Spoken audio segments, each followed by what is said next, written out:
Tank Davis versus Shakur.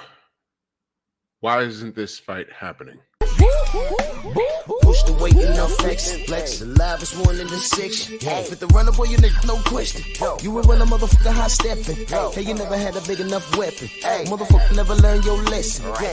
I'm a 88 pack nigga, boof. I'm a 88 pack nigga, boof. I mean, day walker, drink blood, trains out, full moon, motherfucker change like a hoe, nigga. I'm just a nigga from the hood trying to stack a little cheddar for the money.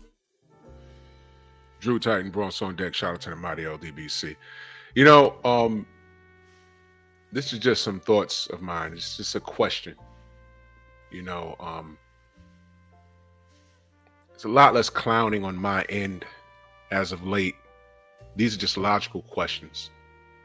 And at this current junction, you have to ask. I don't care if you're a hardcore fan of Shakur or a hardcore fan of Tank Davis. I can appreciate all of that.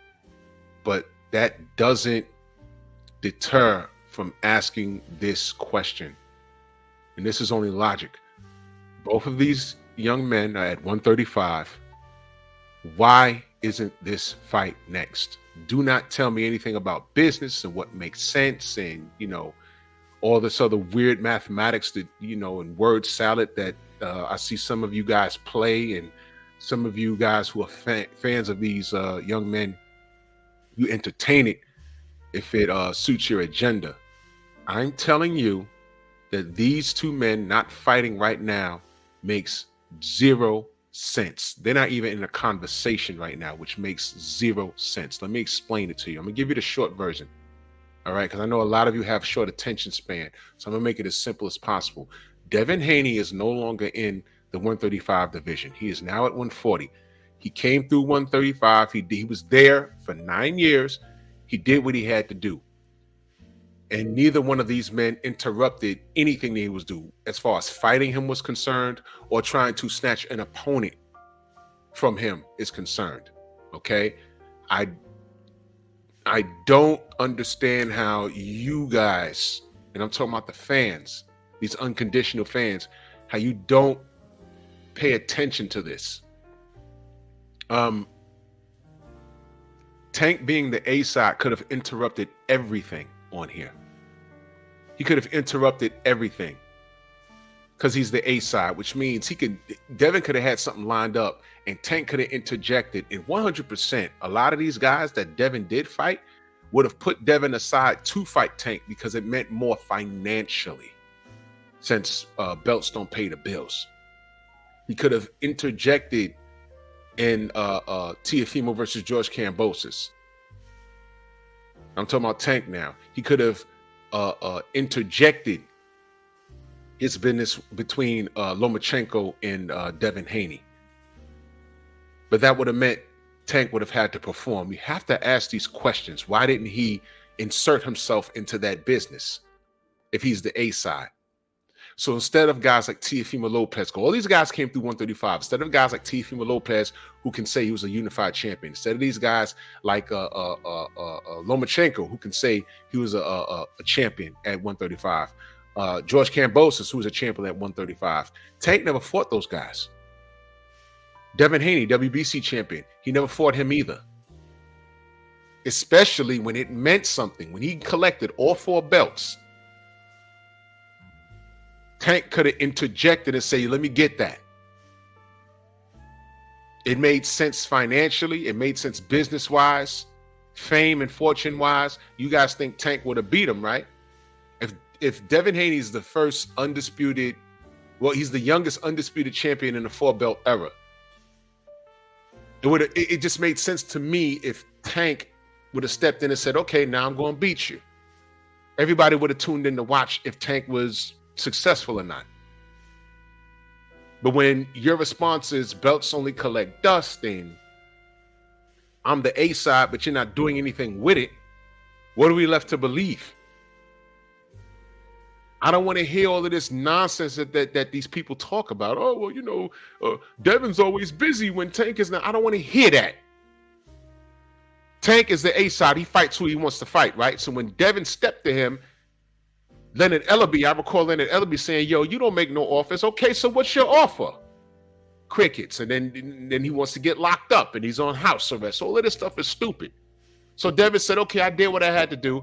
I won undisputed on foreign soil. I defended it on foreign soil, took short money, came to America, got that smoke with Loma, beat him. I don't care how you feel about it. And then on the way out, before you left, he said, Shakur, you up? Shakur said, no, I'm not. And y'all know the fiasco with that. So now Devin is gone. What you're looking at in this picture is a WBC and WBA champion. Why is there no unification fight?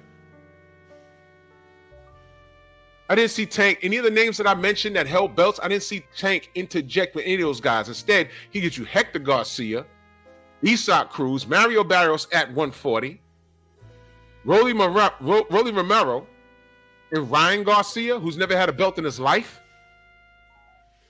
That's your A side? Listen, just because you're celebrated doesn't mean you're great.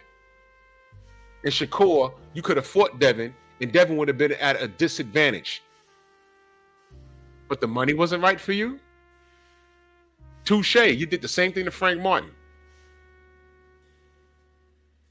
And now Frank Martin is getting what? A Tank fight. How you looking now? Now you want to interject in Devin's business? No, get in line, young man. You blew it. You blew it, man.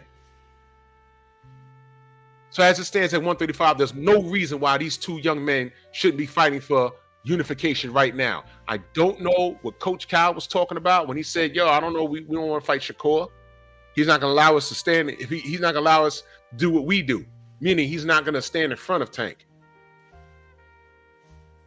So all of you that got Tank whooping everybody from 135 to 140, you got to show and prove.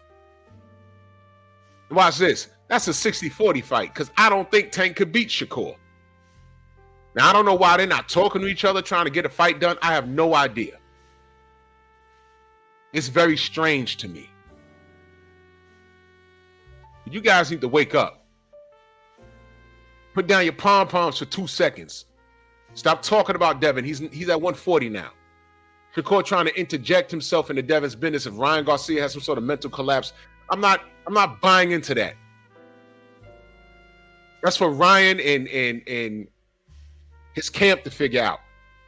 That's for Derrick James to figure out. He didn't look like he was having a good time dealing with it.